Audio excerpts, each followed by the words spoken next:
హల్లెలూయా హల్లెలూయా. ఈరోజు మన ధ్యాన అంశము మత్తయి సువార్త 18వ అధ్యాయము 8, 9 వచనాలు నేను చదువుతున్నాను చూడండి.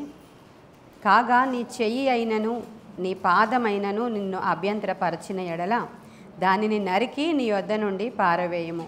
2 చేతులను 2 పాదములను కలిగి నిత్యాగ్నిలో పడవేయబడుట కంటే కుంటివాడవుగాను అంగహీనుడవుగాను జీవములో ప్రవేశించుట మేలు.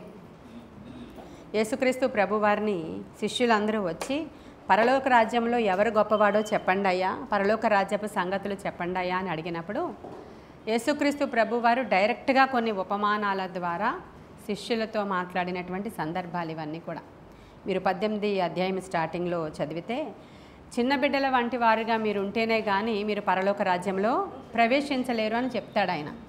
చిన్న బిడ్డల మనస్తత్వం మన యొక్క చిన్న బిడ్డల వంటి వారు మీరు అయితేనే కానీ పరలోక రాజ్యంలో ఎవరు కూడా ప్రవేశించలేరు. మీరు మార్పు నొంది బిడ్డల వంటి వారు అయితే అని రాయబడి ఉంటుంది అక్కడ, మార్పు నొంది.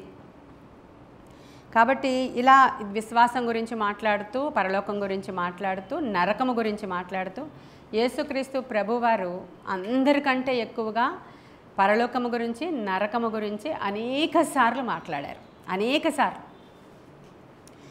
మరి మనం ప్రకటన గ్రంథంలో చాలాసార్లు మనకి తీర్పు గురించి, నరకము గురించి, ఒప్పుకోలు గురించి, పరలోకం గురించి రాయబడి ఉంటుంది. అయితే బైబిల్ గ్రంథంలో ఇన్ని వందల సార్లు, నూతన నిబంధనలో నేను చెప్పేది వందల సార్లు నరకము గురించి రాయబడినా సరే దాని గురించి చెప్పుకోవడానికి కానీ, ఒప్పుకోవడానికి కానీ, బోధ చేయడానికి కానీ అవకాశం ఇవ్వకుండా సాతానుడు దాన్ని అలా మరుగున పెట్టేయడం అనేది ఈ దినాలలో మనం చాలా క్లియర్గా చూస్తాం. ఎక్కడ చూసినా కృపా బోధ వెళుతూ ఉంటుంది, ఎక్కడ చూసినా ఆశీర్వాదకరమైనటువంటి బోధలు చెప్తూ ఉంటారు, ఎక్కడ చూసినా ప్రజలను ఆదరించడానికి ట్రై చేస్తున్నటువంటి బోధలు కనబడుతూ ఉన్నాయి. ఇదివరకు దినాల్లో మనం చూస్తే అనేక వందల వేల మంది సభలకు వచ్చిన వాళ్ళు గుండెలు బాదుకుంటూ రక్షించబడి ఒకలాంటి ఉజ్జీవ సెగలు రగులుతూ ఉండేవి. జాన్ వెస్లీ గారు అంటే ఆ టైంలో వచ్చినటువంటి బోధకులు వాళ్ళందరూ కూడా ఆ టైంలో అందరూ ఈ యొక్క నరకము గురించి, పరలోకము గురించి ఎక్కువగా బోధ చేస్తూ ఉంటే నిజంగా ప్రజలు ఆ రోజుల్లో చిన్న బిడ్డల వంటి మనస్తత్వం గలవారుగా ఉండి ఒప్పుకోలు చేసుకొని భయముతో రక్షణలోనికి వస్తూ ఉండేవారు. ఈ రోజుల్లో భయం అనేది పక్కకు పోయింది.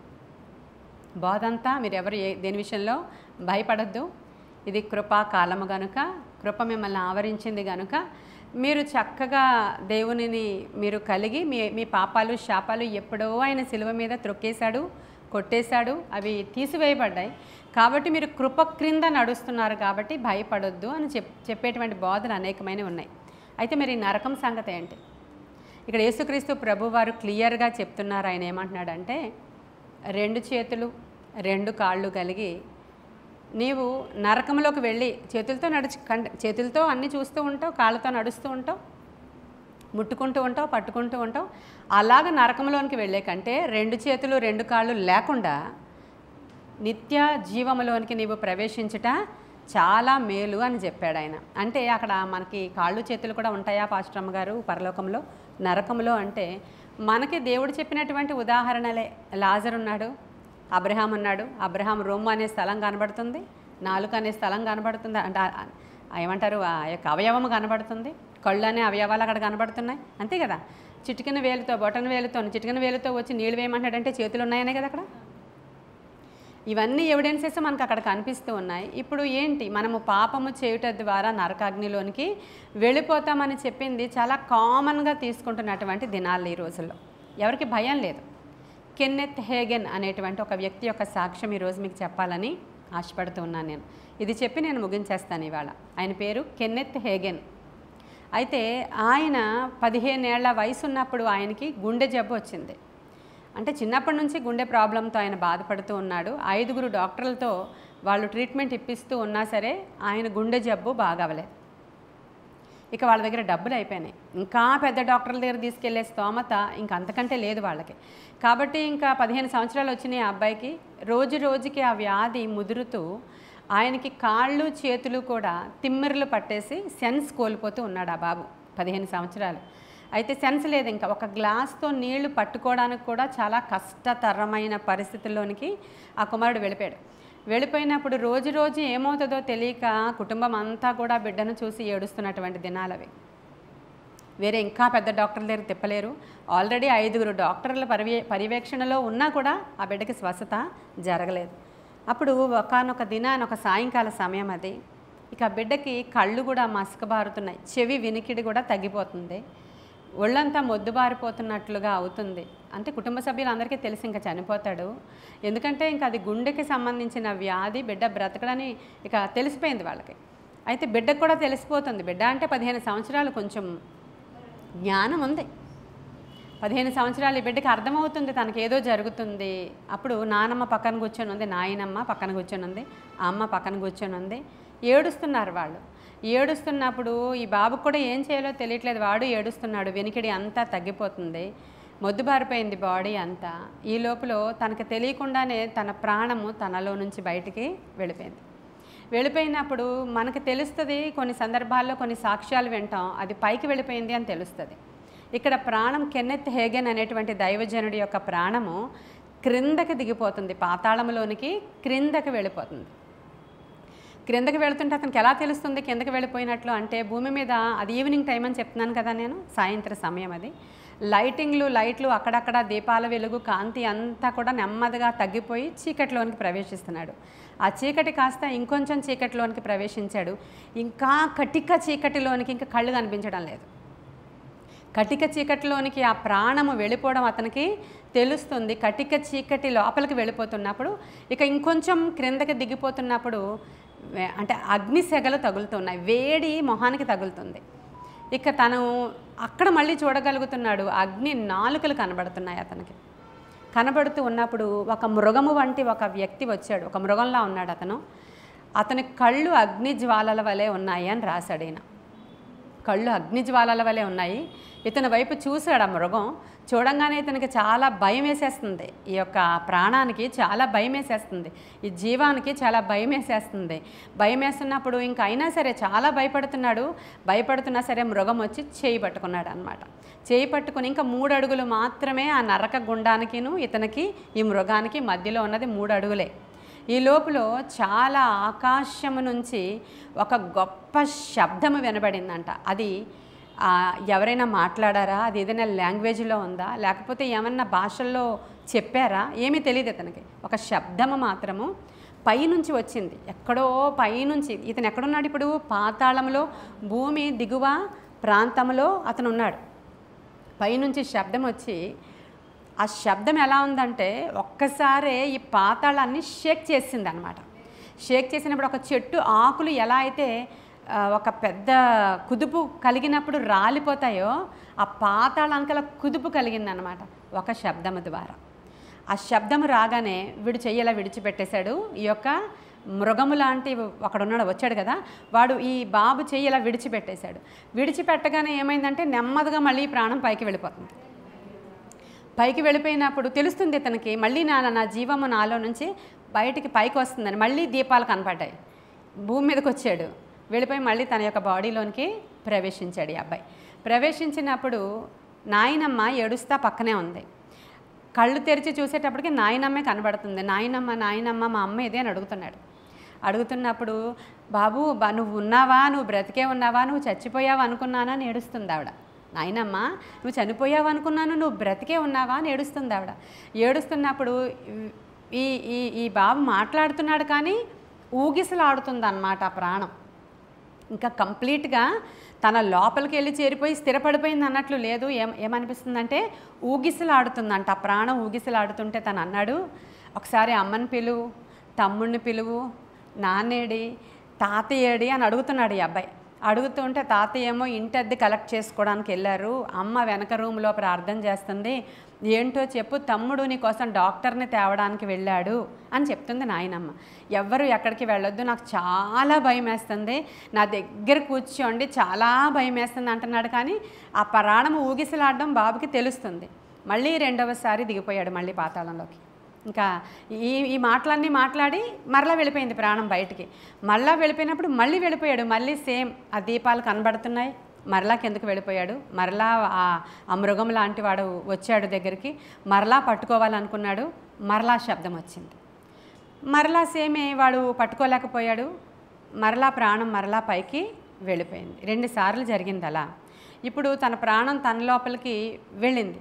వెళ్ళిన తర్వాత అబ్బాయి ఇంక ఏడుస్తున్నాడు, ఈసారి దిగితే మాత్రం నన్ను ఎవరు కూడా కాపాడలేరు, నేను వెళ్ళిపోతాను లోపలికి, నాకెందుకు ఇలా జరుగుతుంది, నేను ఎందుకు ఇలాగా పాతాళంలో ఎందుకు నేను వెళ్ళిపోతున్నాను, నేను ఎవ్రీ వీక్ చర్చికి వెళుతున్నాను కదా, నేను బాప్తిస్మం తీసుకున్నాను కదా, నేను ఎందుకు ఆ పాతాళంలోనికి ఆకర్షించబడుతున్నాను. అతనికి అనిపిస్తుంది ఈ దీపాల కాంతి దాటి క్రిందకి వెళ్ళి కొంచెం కిందకి వెళ్ళేసరికి ఎలా అనిపిస్తుందంట, ఒక ఇనుముకి అయస్కాంతం ఎలా అయితే ఆకర్షించబడుతుందో ఈ బాడీ ఈ యొక్క పాతాళానికి అలా ఆకర్షించబడిపోతుందంట. మనం వెళ్ళినప్పుడు అలా ఉంటుందంట.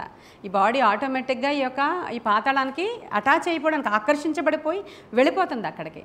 సరే, ఇప్పుడు నేను ఎందుకు పాతాళానికి వెళ్ళాలి, నేను బాప్తిస్మం తీసుకున్నాను కదా, నేను ప్రతి వారం చర్చికి వెళ్తున్నాను కదా అనేటువంటి ఒక బాధ ఆ అబ్బాయి వేదన పడుతున్నాడు లోపల. శరీరం అంతా సహకరించట్లేదు, ప్రాణం ఇంకా జీవం ఇంకా లోపల స్థిరపడిన ఫీలింగ్ ఇంకా ఈ అబ్బాయికి రావట్లేదు.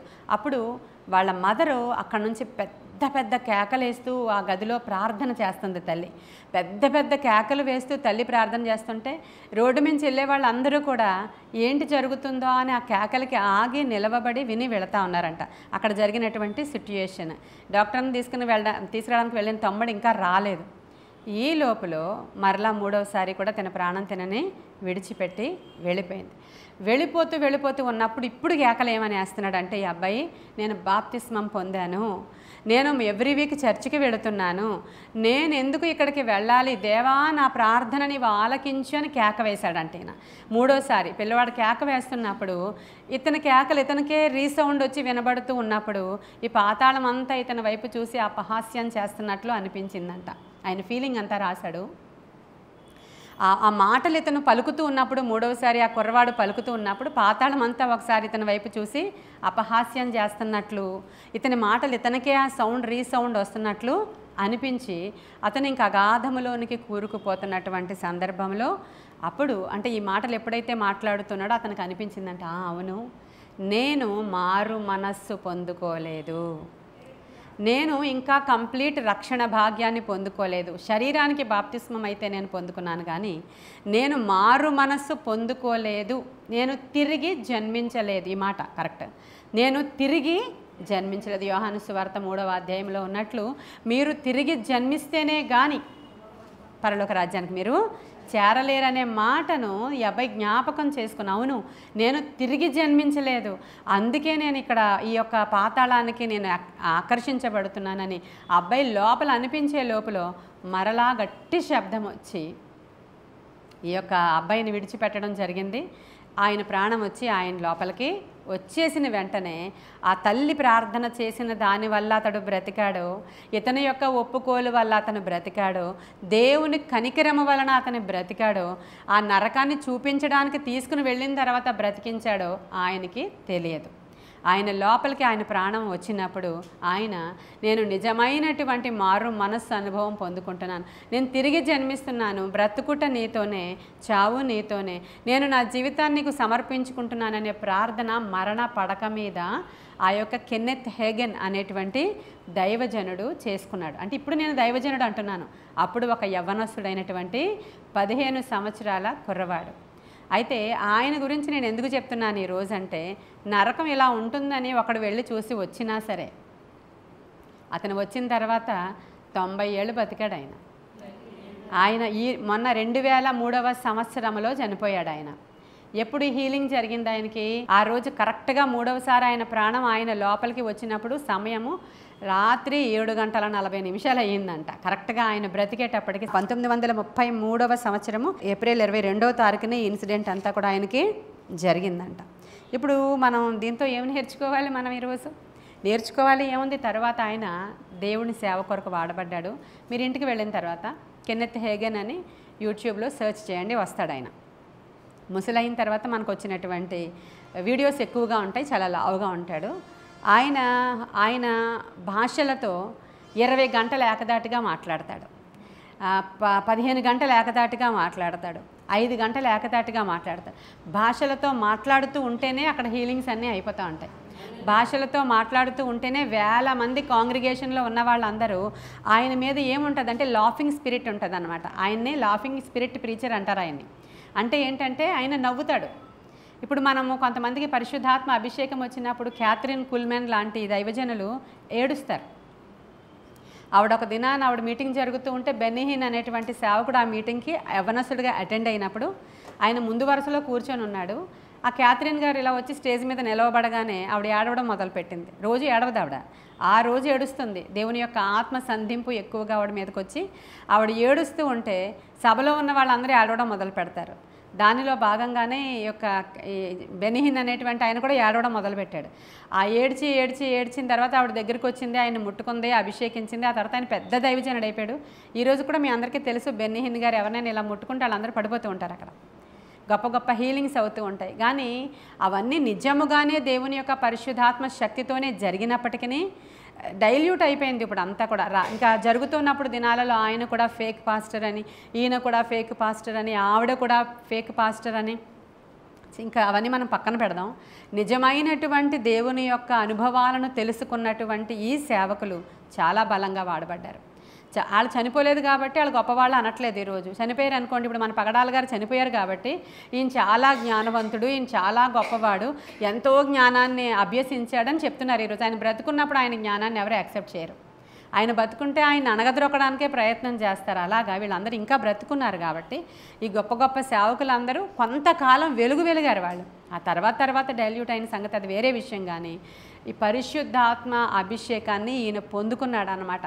తిరిగి జన్మించే అనుభవంలో మీరు గాలి ఎటువైపు నుంచి వచ్చి ఎటువైపు నుంచి వెళ్ళిపోతుందో ఎవరికి ఎలాగునో తెలియదో ఎవరితో చెప్తారు ఈ మాటలు? యేసుక్రీస్తు ప్రభువారు నికోదేముతో చెప్తారు. ఆ మాటలు చూద్దాం, చూడండి. యోహాను సువార్త 3వ అధ్యాయము 7వ వచనాన్ని చదువుతున్నాను, 6 నుంచి చదువుతున్నాను. శరీర మూలముగా జన్మించినది శరీరమును, ఆత్మ మూలముగా జన్మించినది ఆత్మయునై ఉన్నది. మీరు క్రొత్తగా జన్మింపవలెనని నేను నీతో చెప్పినందుకు ఆశ్చర్యపడవద్దు. గాలి తనకిష్టమైన చోటను విసురును, దాని శబ్దము విందువే గాని అది ఎక్కడ నుండి వచ్చినో ఎక్కడికి పోవునో నీకు తెలియదు. ఆత్మ మూలముగా జన్మించిన ప్రతివాడును అలాగే ఉన్నాడనెను. అందుకు నికోదేము ఈ సంగతులు ఎలాగూ సాధ్యములని ఆయనను అడుగగా యేసు, నీవు ఇశ్రాయేలుకు బోధకుడువై ఉండి వీటిని ఎరుగవా అని అడిగాడు. ఆయన దేని గురించి మాట్లాడుతున్నారు?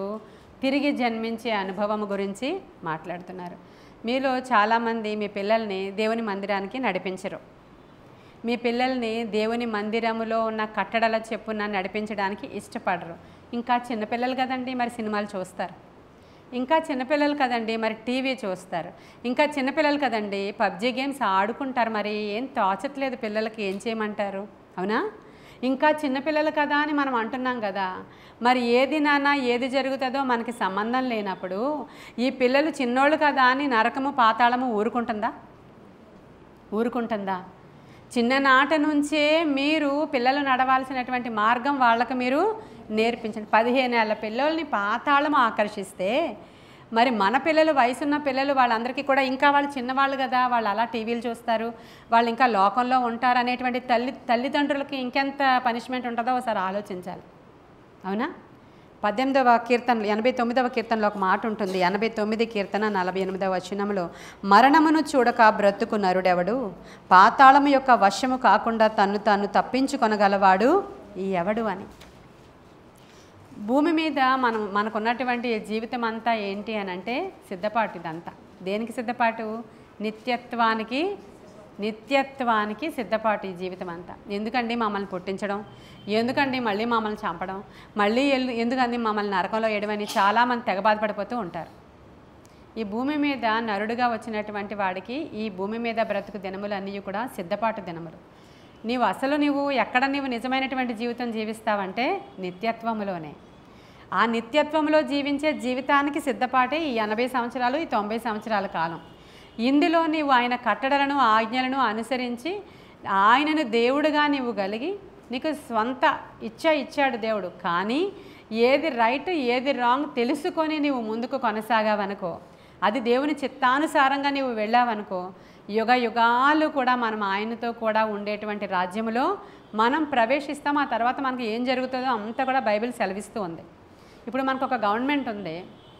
ఈ గవర్నమెంట్ ఏం చెప్తుందంటే, మీరు అర్ధరాత్రి 12 దాటిన తర్వాత రోడ్ల మీద తిరగకూడదు, బండ్లు ఇంత స్పీడ్లో నడపకూడదు, తర్వాత 10 o'clock అయ్యేసరికల్లా బార్ షాపులన్నీ మూసేయాలి, మీరు రోడ్డు మీద వెళుతున్నప్పుడు ట్రాఫిక్ రూల్స్ ఫాలో అవ్వాలి, మీరు రోడ్డు మీద ఒక బండి నడపాలి అని అంటే మీకు లైసెన్స్ ఉండాలి, మీరు రోడ్డు మీద బండి నడుపుతూ వెళ్ళాలంటే మీకు పర్టికులర్ ఏజ్ మీకు ఉండాలి, చిన్నపిల్లలు నడపడానికి వీల్లేదు, మీరు కానీ తప్పులు చేశారనుకోండి మిమ్మల్ని శిక్షించడానికి పోలీస్ స్టేషన్స్ ఉండాలి, ఒకవేళ మీరు ఇంకా పెద్ద పెద్ద పనులు చేసేసారనుకో అప్పుడు మిమ్మల్ని మీకు తీర్పు తీర్చడానికి కోర్టులు ఉండాలి, న్యాయాధిపతులు ఉండాలి.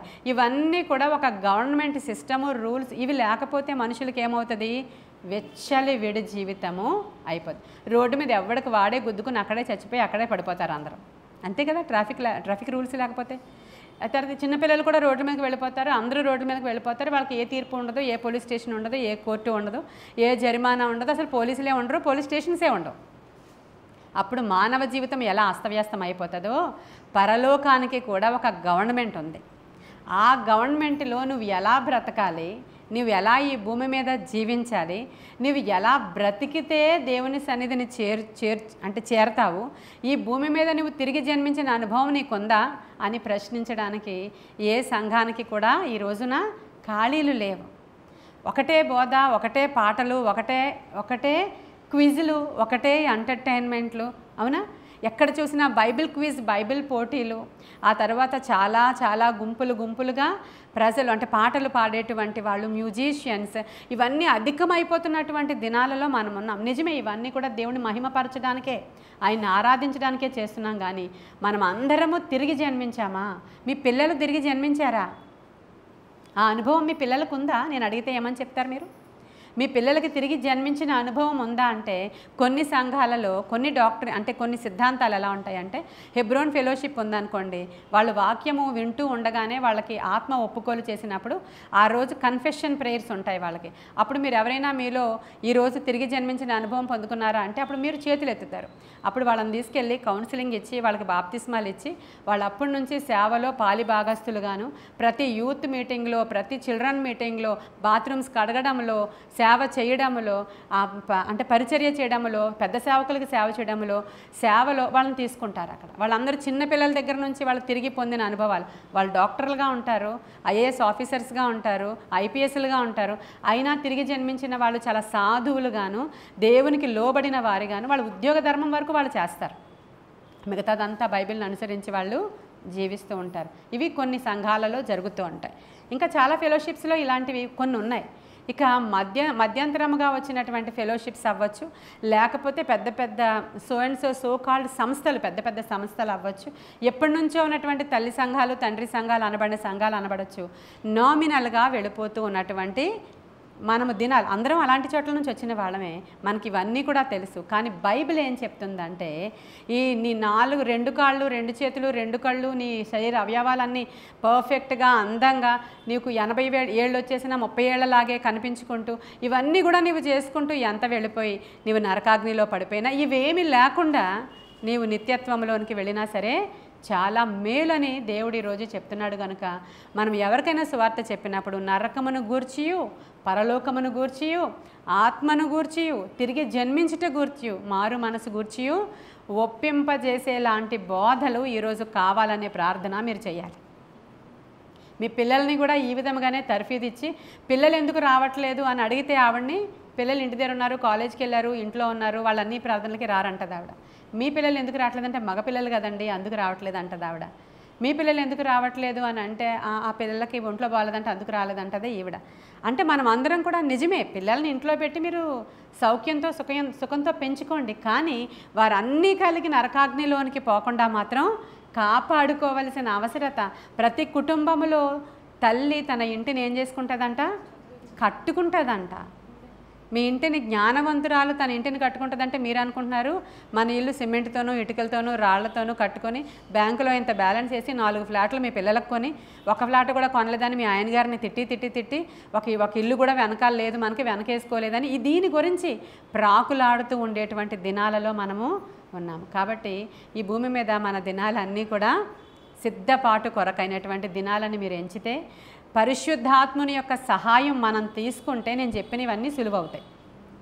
దాని గురించే ప్రభువు నికోదేముతో తిరిగి జన్మించట గురించి మాట్లాడి వెరీ నెక్స్ట్ మూమెంట్ ఏం మాట్లాడతాడంటే, గాలి తనకిష్టమైన చోటు నుంచి ఎలా బయలుదేరి ఎలా వెళ్ళిపోవడం మీరు చూడరో, ఆత్మ ద్వారా జన్మించిన అనుభవాల గుండా వెళ్ళినటువంటి వాళ్ళు కూడా అలాగే ఉంటారు, ఆత్మతో నడిపించబడతారు.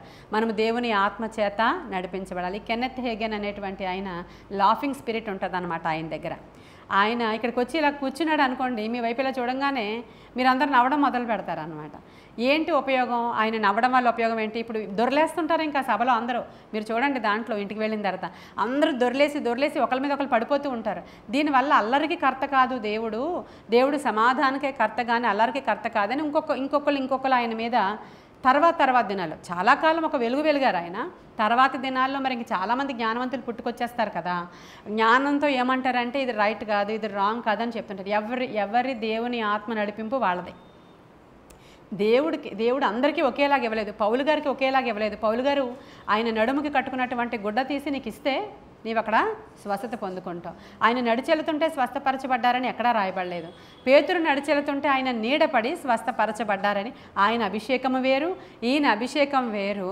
ఆ తర్వాత ఇంకా ఫిలిప్ వెళతాడు, అక్కడ ఆయన అభిషేకం వేరు. అంద్రయ్య వెళతాడు, ఆయన అభిషేకం కూడా వేరు. వీళ్ళందరూ కూడా మేడగదిలో వాళ్ళు చేసినటువంటి కేకల సౌండ్ అవ్వచ్చు, బలమైన గాలి వాళ్ళ మీదకి వచ్చినప్పుడు వాళ్ళు ఎలా బిహేవ్ చేశారు? ఈ త్రాగేసిన వాళ్ళలాగే బిహేవ్ చేశారు. ఇప్పుడు వీళ్ళందరూ నవ్వుతూ, వాళ్ళకి తెలియడం లేదు ఇంకా ఆ లాఫింగ్ స్పిరిట్లో వీళ్ళందరూ నవ్వుతూ ఇంక ఇలా టేబుల్ మీద గట్టిగా ఇలా కొట్టి హాహా నవ్వేస్తుంటారు. ఒక ఆయన ముసలాయనే, ఇంకోళ్ళ మీద పడిపోతుంటారు, ఇంకోళ్ళు అలా పడిపోతుంటారు, ఒకళ్ళు ఇలా పడిపోతుంటారు. వాళ్ళందరూ అక్కడ తీసుకొచ్చిన వాళ్ళు హీలింగ్స్ అయిపోతూ ఉంటారు. వాళ్ళు పరిశుద్ధాత్మలో భాషలతో నాన్ స్టాప్ మాట్లాడుతూ ఉంటారు.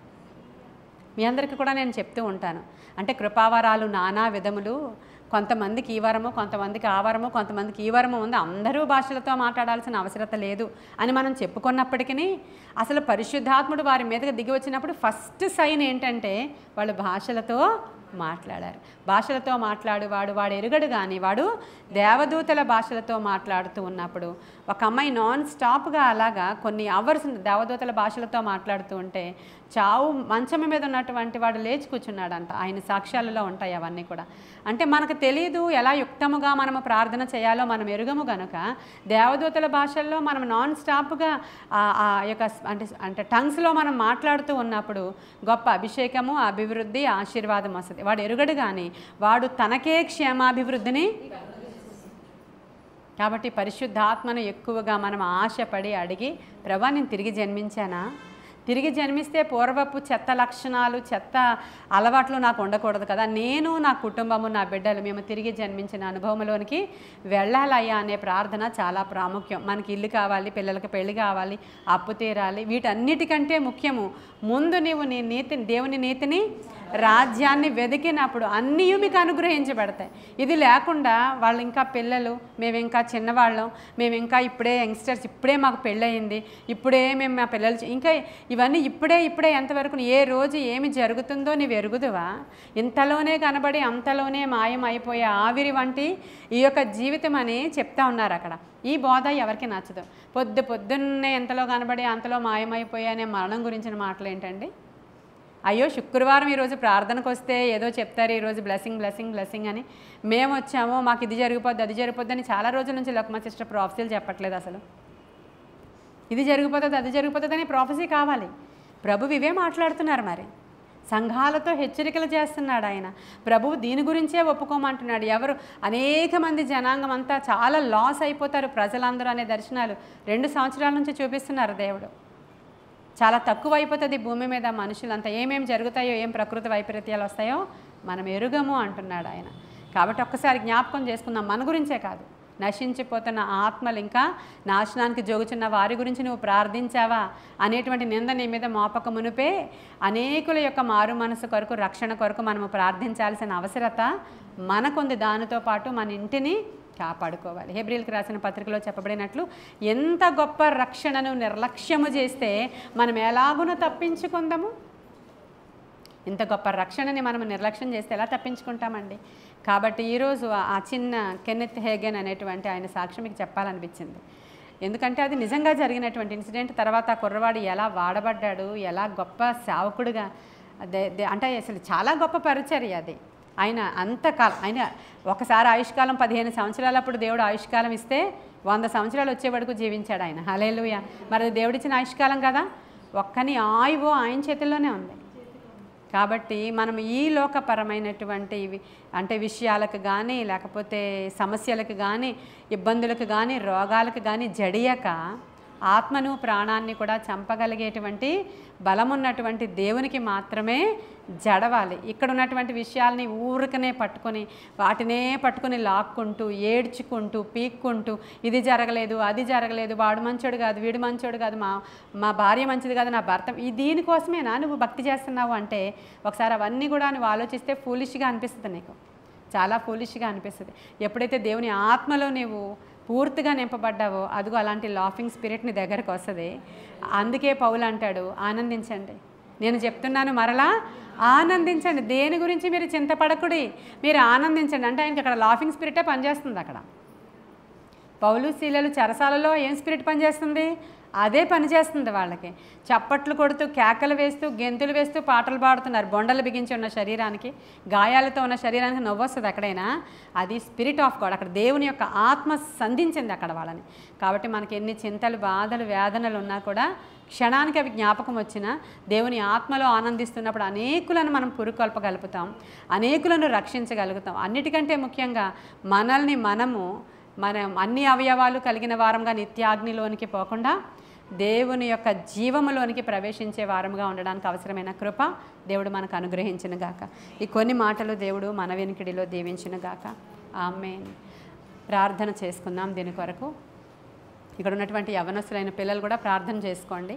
ఇంకా మాకు టైం ఉంది, ఇంకా మేము చిన్నవాళ్ళమే, ఇంకా మేము ఏమైనా వేషాలు వేయొచ్చు, ఇంకైనా ఏమైనా సరే, ఇదిగో వాళ్ళు ఇలా ఉన్నారు, వీళ్ళు అలా ఉన్నారు, నేను ఇలా ఉన్నాను. నిన్ను నీ సేవకులు తల్లిదండ్రులు చూడకపోవచ్చు, కానీ దేవుడు నీకు ప్రతిదినము అవకాశం ఇస్తున్నాడమ్మా. ఒకసారి జ్ఞాపకం చేసుకోండి. ప్రతిదినం అవకాశం ఇస్తున్నాడు నీకు. ఈరోజే మీరు చనిపోతారని నేను చెప్పట్లేదు, కానీ ఒకసారి అసలు నరకము అనేది దేవుడు మనుషుల కోసం నియమించింది కాదు. అది సాతాను కోసము, సాతాను దూతల కోసము ఏర్పాటు చేయబడినటువంటి నరకాగ్ని అది. అయితే ఆ నరకాగ్నిలోనికి నువ్వెందుకు వెళ్ళిపోతున్నావంటే సాతానును వాడి దూతలను నువ్వు వెంబడిస్తున్నావు కాబట్టి. సాతానుకి లోకం అంటే, లోకాశలంటే, లోకేచ్ఛలంటే, శరీరేచ్ఛలంటే వాటిని ప్రేరేపించడం అంటే చాలా ఇష్టం. నీవు అవన్నీ కలిగి ఉన్నావు కాబట్టి వాడికి సంబంధించిన వాడవే గనుక వాడు నీ చేయబట్టుకుని దాంట్లోనికి లాక్కుని వెళ్ళిపోతున్నాడు. అదే దేవుని సంబంధికులైతే దేవుని వాక్యానికి, దేవుని యొక్క కట్టుబాట్లకి లోబడి ఉంటారు. ప్రతి చిన్న విషయానికి వారు దేవుని భయంతో బ్రతుకుతూ ఉంటారు. కట్టడలను అనుసరించి నడుచుకుంటారు. మరలా పడిపోరు గనుక వారు ఆయన సంబంధికులు. కాబట్టి చాలా క్లియర్గా రాయబడి ఉంది, దేవుని సంబంధికులు, సాతాను సంబంధికులు. కాబట్టి మీరు దేనికి సంబంధించిన వారో ఈరోజు నిర్ణయం తీసుకోవాలి. మన జీవము ఏ పాటిది అదొక్కటి జ్ఞాపకం పెట్టుకోండి. ఫస్ట్ ఈ వర్తమానము అనేకులకు అవసరమని ప్రభు నాతో మాట్లాడమని ప్రేరేపించారు కాబట్టి నేను ఈరోజు మాట్లాడాను. అది ఇక్కడ కూర్చున్న మీకే అవ్వచ్చు, యూట్యూబ్లో చూసిన వారికే అవ్వచ్చు. ఇప్పుడే మారు మనస్సు అనుభవంలోనికి వెళ్ళి, నాయనా నేను తిరిగి జన్మించానో లేదో నాకు తెలీదు, మరొకసారి నన్ను ఒక్కసారి పరిశీలించండి. ఒకవేళ నేను తిరిగి జన్మించిన అనుభవంలో లేకపోతే, బాప్తిస్మము అనేది బహిరంగంగా అనేకుల మధ్యలో ప్రభువుని యాక్సెప్ట్ చేయడానికి చేసేటువంటి ఒక కార్యక్రమముగా అనేకులు చేసుకుంటారు. కొన్ని సంఘాల వాళ్ళు అయితే ఆ తిరిగి జన్మించిన తర్వాత తీసుకుంటారు. కొన్ని సంఘాల వాళ్ళు చిన్నప్పుడే ఇచ్చేస్తారు. కానీ ప్రతి వారు కూడా తిరిగి జన్మించాల్సిన అనుభవం కలిగి ఉన్నారు. కాబట్టి నికోదేముతో ప్రభు మాట్లాడిన మాటల్ని వినుచున్న మీరు కూడా ఒకసారి చదువుకోండి.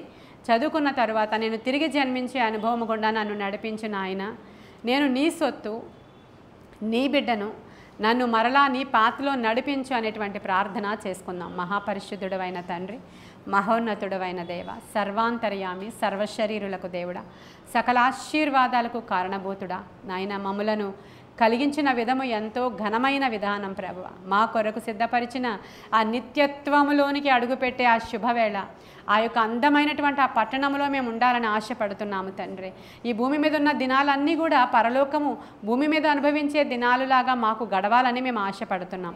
ఎప్పుడైతే మేము పరిశుద్ధతతో నడుచుకుంటామో, అయా పవిత్రతతో మేము నడుచుకుంటామో, వాక్యానుసారముగా నడుచుకుంటామో, పరిశుద్ధాత్మ అభిషేకముతో నింపబడి నడుచుకుంటామో, ఖచ్చితంగా మీ రాజ్యం రాజ్యానికి మేము వారసులము తండ్రి. అనేకులను మీ తట్టు త్రిప్పగల సాధనాలుగా మమ్మల్ని తయారు చేయండి. మమ్మల్ని వాడుకోండి ప్రభువా. మా బిడ్డలకు మారు మనసు రక్షణ అనుభవం దయచేయండి దేవా. నీ కృపలో మా ఇంట్లో రక్షించబడలేని అనేకుల కొరకు మేము మొర్రపెట్టుచున్నాము. సహాయము చేయండి తండ్రి. నీ కృపగల హస్తానికి మమ్మల్ని మేము అప్పగించుకుంటున్నాం. మా హృదయాలను అప్పగించుకుంటున్నాం. మా జీవితాలను అప్పగించుకుంటున్నాం. మా ఆత్మలను అప్పగించుకుంటున్నాం. ఆత్మశక్తితో మమ్మల్ని నడిపించి మీరే మహిమ ఘనత ప్రభావాలు పొందుకోమని ఈ వాక్యము అనేకులను తాకాలి ప్రభువా, ముట్టాలి ప్రభువా. నూతన అనుభవంలోనికి మేము వెళ్ళాలి ప్రభువా. నాయన సారవంతమైన సంఘాలలో బిడ్డలు నాటబడాలి. సిద్ధాంతాలకు కాదు కానీ నిజ క్రైస్తవ్యంలోనికి అడుగు పెట్టాలి. ఆత్మ సంబంధులుగా మార్చబడాలి. ఆత్మ కార్యాలు జరుగులాగున సహాయం చేయమని నజరేయుడైన యేసయ్య నామంలో మా ఈ ప్రార్థనని సన్నిధికి చేర్చుకుని జవాబు దయచేయమని మిక్కిలి వినయముగా అడిగి ప్రార్థించి వేడుకొని పొందుకొని ఉన్నాము మా ప్రియ పరలోకపు మా తండ్రి. God bless you. ప్రైజ్.